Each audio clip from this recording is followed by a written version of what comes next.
Welcome back. Let's get a check of the weather. Ben, it seems like we're starting Monday out how we have been starting out Mondays. Kind of soggy, a little wet. Yeah, looks like it, Brittany. Things are actually fairly quiet this morning, but don't let the dry morning fool you. You're going to need your rain umbrella by the afternoon. You guys ready? And especially do not play in the flooded waters. We cannot emphasize that enough because this is a potentially life-threatening scenario. For a look at road conditions, we're going to go now live to Alan Hoagland, who is on the corner of Arlington and Central Entrance. Alan, what can you tell us about the road conditions down there this morning? Right now I'm joined by Blue Man Group member Benjamin Forster. So welcome to the show. Oh, well, thank you. I'm glad to be here. Yes, and we're going to talk about this fantastic piece of equipment known as the TIV, kind of a snowfall event. Now let's take a look at Hibbing right now because the snow is already starting to come down there. This is radar. Everyone say hi, radar. Hi, radar. In mid to low 20s and only rebound into the upper 30s and lower 40s. That will help to slow the melting process and allow our basements to dry out at least a little bit. Still thinking the heaviest snow band 6 to 9 inches, La Crosse, Eau Claire, Hayward, but we're still looking at the higher snowfall totals along the South Shore and especially the Gogebic Range, just east of Ironwood, where 12 inches or more is possible. Here in Duluth, still going with 6 to 9 inches, and the snowfall totals will dramatically taper off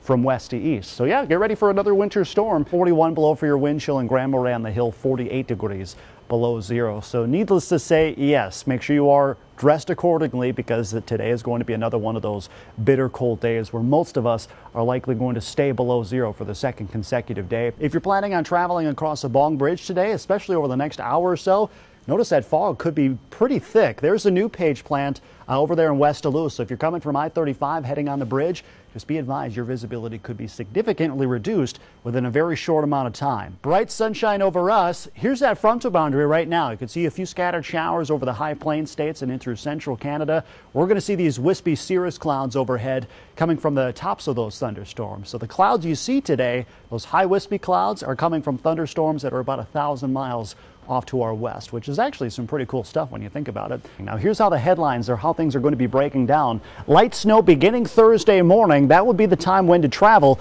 because the snow is going to become heavy by Thursday afternoon, and the worst travel times Thursday evening all the way through Friday. Really watching the area between the warm front and the cold front. This is called the warm sector, and by tomorrow evening, as the cold front slides on through, that gives us our best chance of seeing some severe storms. And we're eyeing up east central Minnesota and west central Wisconsin, say from Pine City up towards Hinckley. Siren, Spooner, and Hayward and Point South had the best chance of seeing some strong to severe thunderstorms. What we have is a very slow-moving area low pressure, which is going to continue to pump moisture into the upper Midwest. So we're expecting several rounds of showers and storms to move through, especially during the second half of the day. A little closer look, here's the Red River Valley, there's Fargo, and notice a line of storms. Not producing any severe weather at this hour, but it is producing some heavy rainfall. As the storms we're seeing early this morning, that quickly slides off to our east. Notice through the middle half of the day, just seeing clouds outside, but watch what happens as I put this into motion later this afternoon. Parts of west central Wisconsin start to see a few showers and a few thunderstorms develop.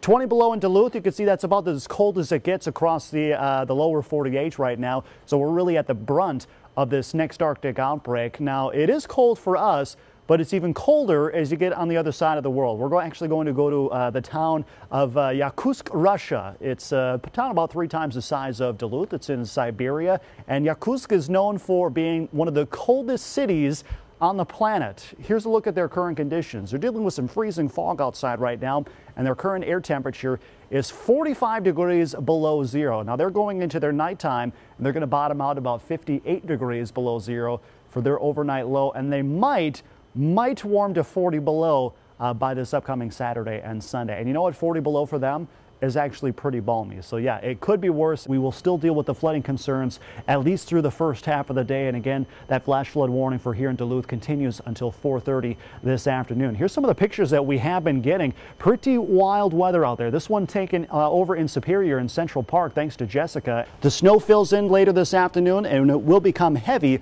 And by the time we get into the evening rush hour time frame, we're talking heavy snow, worsening road conditions, and temperatures near freezing. And with temperatures near freezing, that means the snow is likely going to be sticking to a lot of things. We're talking street signs, car windows, windshields, that kind of thing, and even tree limbs. And potentially, we could see a couple of tree limbs go down. That would indicate some power outage possibilities as we head into tonight as the snow continues to come down. It's a touchy subject out there. Yeah, we mentioned this last week. We try to stay objective when it comes to weather like this. We want to be informative and not lean either way, but I mean, it's been such a soggy spring and cold winter. We deserve some warm weather. We really do. Now, below zero temperatures take a toll on cars, roads, your body.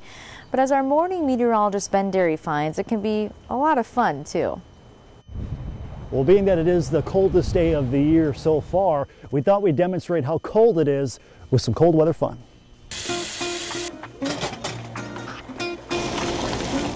Well, first we're going to do the old boiling water trick. All right, you guys ready?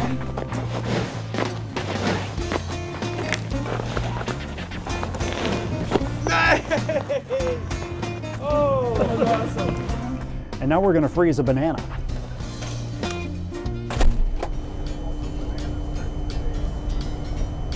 It's probably good.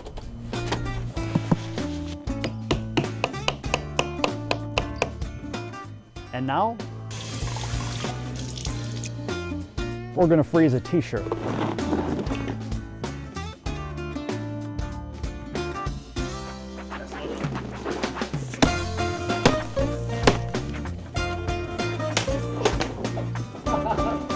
And finally, we're going to freeze bubbles midair.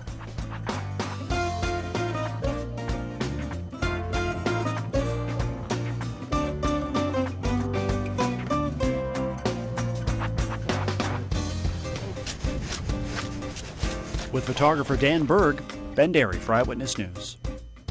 Good morning, Northland. If you're looking for an active challenge that's going to take you to new heights, head to UW Superior. That's right. Just behind us is the only ropes challenge course in the Twin Ports, and we're going to get a little lesson in team building. So let's head indoors and get geared up. All right, almost to the top. 2 to 4 hours is a typical group. Brittany, look at me. Don't look down. Our goals are really to, one, provide that shared experience, two, kind of open people's eyes. Here at the deck, ready for the 57th annual Lions Club Pancake Day. Now, things are understandably quiet right now because, well, the doors don't even open for another half hour or so. Now, if you are going to be coming down to Pancake Day, which, by the way, runs all the way until 8 o'clock tonight, just make sure you have a rain umbrella handy. We are going to be seeing some scattered rain showers and even the potential for some strong to severe thunderstorms. Now, here's that severe storm risk. In the yellow areas, that's a slight risk for severe weather. Pressure. When there's low pressure, our bugs can go meet with friends and cause all kinds of trouble. Now go ahead and put your foot down. What'd you just do to your ant? You smushed her, right? You know why? Because of high pressure. Exactly. High pressure smushes things like clouds, like snowstorms, like hurricanes. All right. Remember, we have a water molecule sitting suspended in air, not doing anything. But watch what happens when we introduce a little lift. Now let's switch gears and get a quick check of the weather. Been a foggy start to the day out there. Oh, absolutely. And we saw that fog linger over Lake Superior for the majority of the day yesterday. This is one of the pictures that was taken from the lake. This is from David Matson. Looks like he was on a charter fishing trip on the big pond. And I'll take the banner off so you can actually see. Notice you can barely see a couple hundred feet in front of you. So certainly, I hope they had some GPS so they could actually navigate their way around the lake with all that dense fog.